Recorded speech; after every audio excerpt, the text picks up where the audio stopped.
Hi, I'm Jack from Jack Bell's Photography.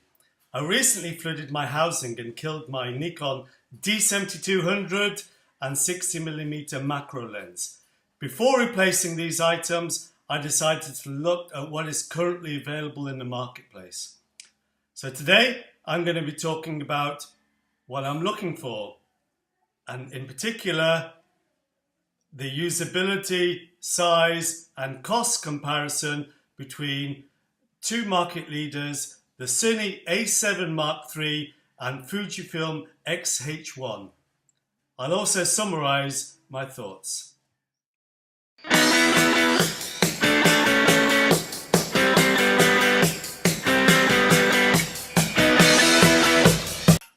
Hi.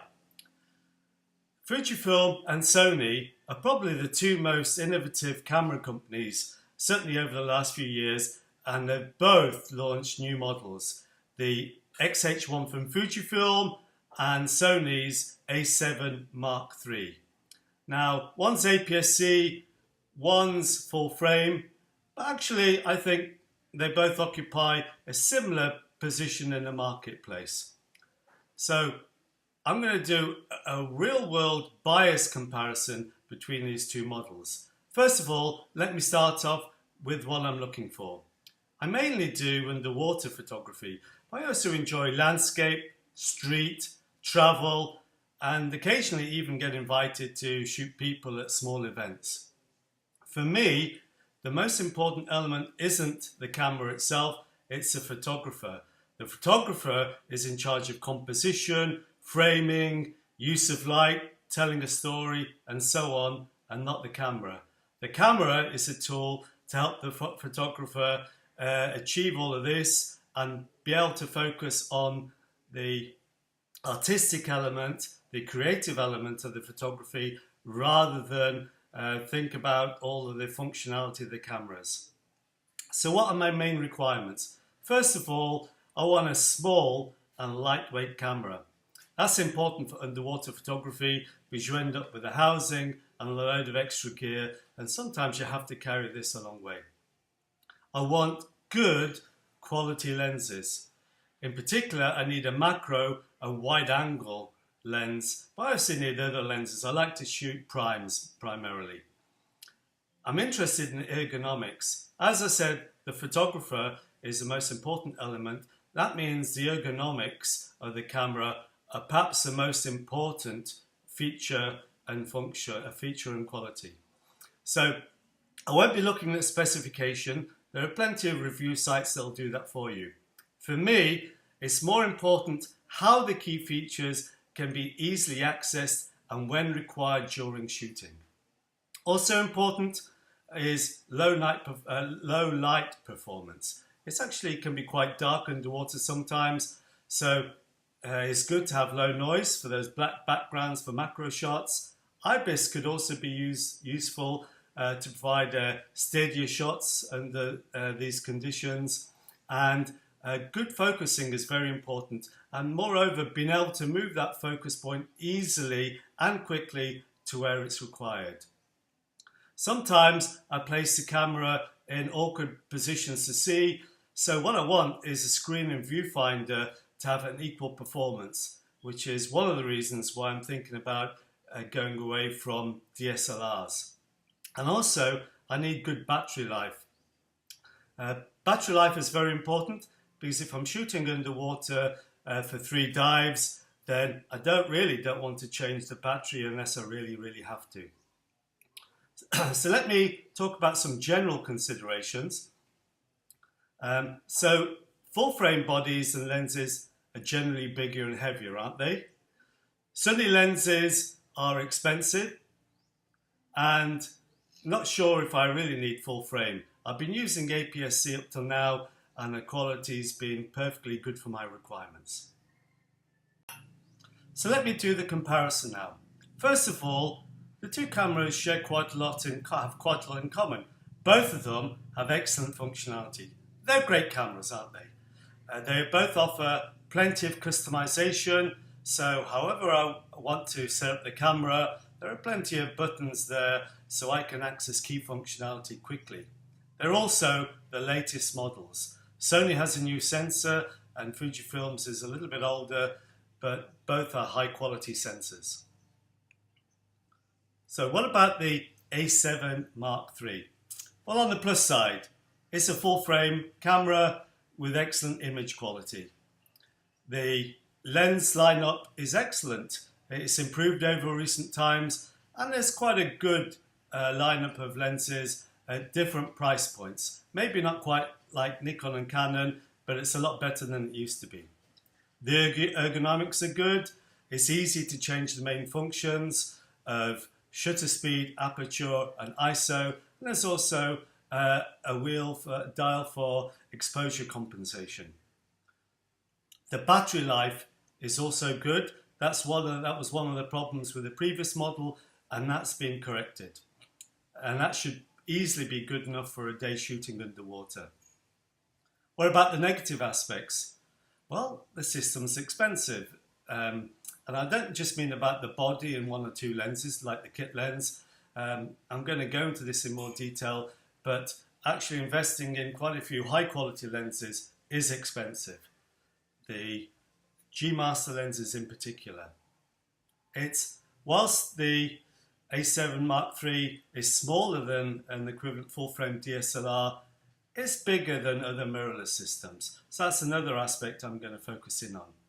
And maybe the biggest weakness in the A7 Mark III is the menu system. It's basically pretty difficult. However, once the camera is set up, you don't really have to delve into the menu system so often. So, what about the X-H1? On the positive side, it's an APSC sensor size camera. It's good enough for what I need. The ergonomics are really good. Actually, it's all the functionality being used by dials makes it a great camera to use and a fun camera to use. And that's important. It'll encourage me to shoot more. There's also a really excellent range of sharp and affordable lenses. What about the negatives? Well, the biggest negative that I can see is the battery life, and that really sucks. Around 300 shots, that's barely going to make it past 2 dives, and sometimes not even that. So that's a problem. Also, I would say from the reviews that the low light performance isn't quite as good as the A7 Mark III. The question is it good enough? So let me just look at full frame versus APS-C first. As I said, APS-C has been good enough for me. Full frame, what does that really give me over and above APS-C? Well, let's start off with, there's one-stop advantage. And I'm going to show how that may well benefit the Sony system pricing and size disadvantages. It's perhaps more future-proof so long as I can afford those GM lenses in the future. But it does have better dynamic range. That can be important in certain circumstances, and it does have better low light performance for full frame. So let me quickly go through the lens lineup. What I did was I took a selection of lenses, the Fujifilm X mount and the Sony A7iii full frame, and tried to pick equivalent lenses of each type. Trying to allow, in some cases, for the difference of the one-stop advantage for a full frame. So let's look how this lines up. So I've got for wide angle, I'm looking at the 16mm or 24mm equivalent in the Sony full frame. 2 options for the 23, which is equivalent to the 35mm. 2 options for 35mm, which is equivalent to full frame 50mm. Again, 50 and 56mm to give me that 85mm focal length for portraiture. Then obviously the macro lens is important to me. And then a couple of zooms, 18 to 55, which is equivalent to 24 to 70, and then the 15 to 140. And I've tried to give equivalent lenses in each lineup to do a fair comparison. So let me start off with a size comparison. So what I've worked out is a volume, and this is in cubic millimeters, but you can see the Sony is actually quite a bit bigger, maybe about 25 to 30% bigger in volume. And this is the volume of the basic camera chassis, excluding the grip.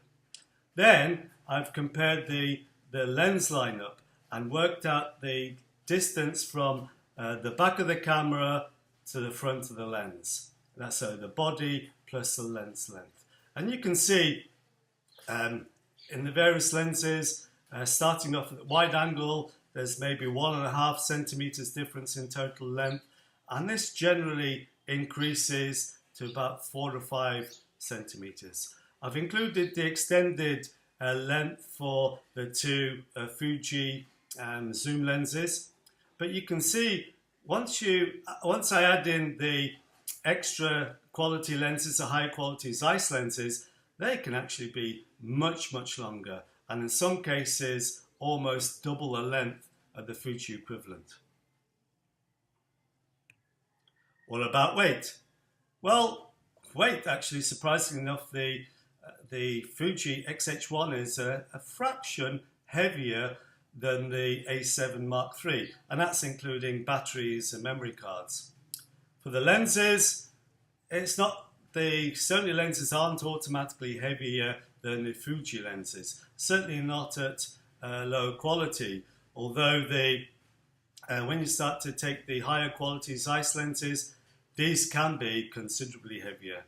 And so looking across the whole range, really looking at a kilo heavier for this lineup of lenses and camera.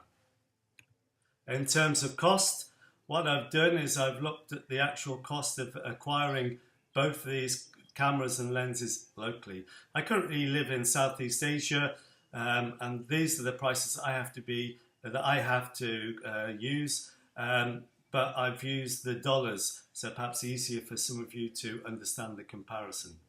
Also, the A7 Mark III is in pre-release, so I expect that body to come down in price. But as you can see, again, it confirms my earlier suspicion. Some of the higher quality Zeiss lenses are actually considerably more expensive, sometimes triple the price of their counterparts. But in some cases, the Fujifilm lens is more expensive.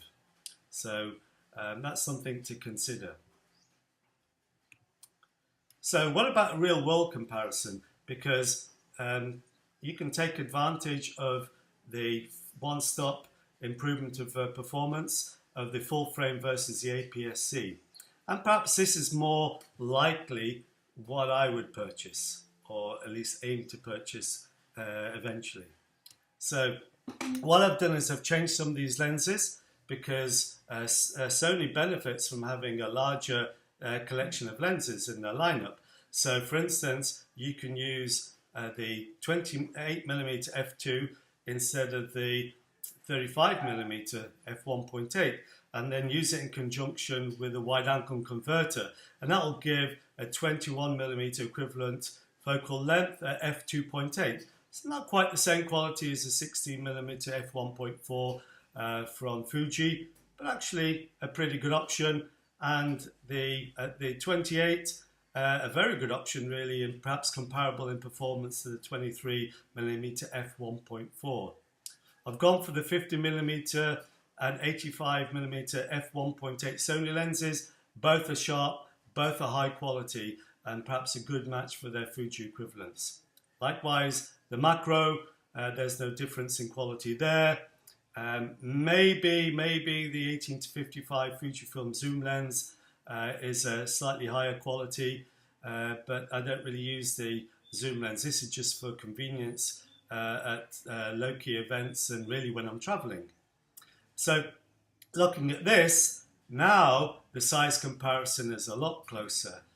In some cases there's a 1 or 2 centimeters difference, but actually there's not such a big difference as with the high quality lenses. Looking at the weights of the both systems, because there's one, I'm reusing one of the lenses, actually there's in the Sony lineup, Now there's definite weight advantage to the Sony system. Also, looking at the real world cost comparison, now the Sony system actually comes in a little bit cheaper, and this just reflects the wider range of lenses in the Sony system. So there's quite often a lower cost option which I can use. What about other Fujifilm cameras?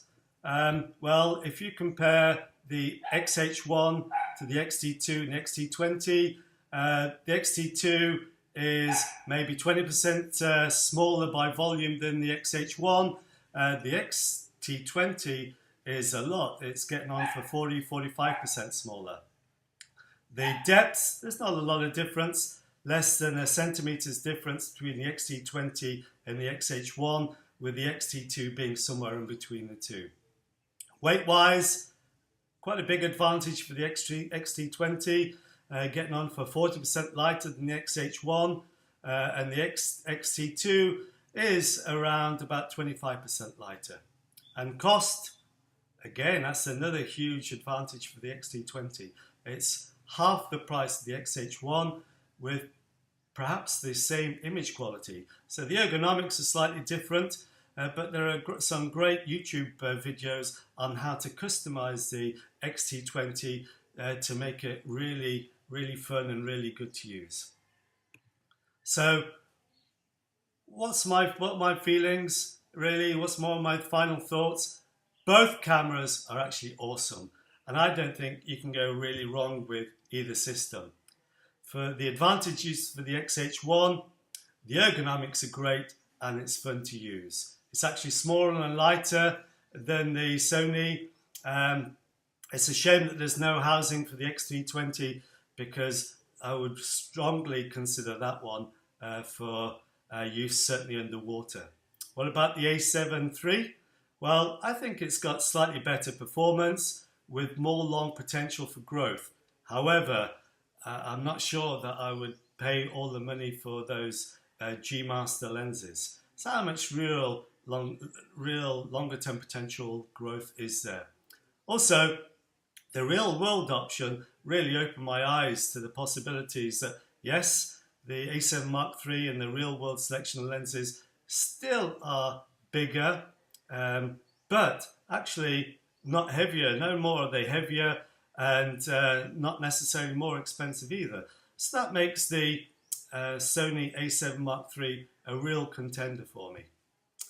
So just to finally say, I think the key thing about either of these two systems for me is going to be the cost of the underwater housing. So that's one comparison that I've yet to do. But I'm pretty sure that the Sony A7 Mark III underwater housings are more expensive as the bigger full frame housings, and so are the ports. But the key thing is to get a camera system and go out and practice, because photography is a data sport. It's something that you improve by doing more and more. See you next time.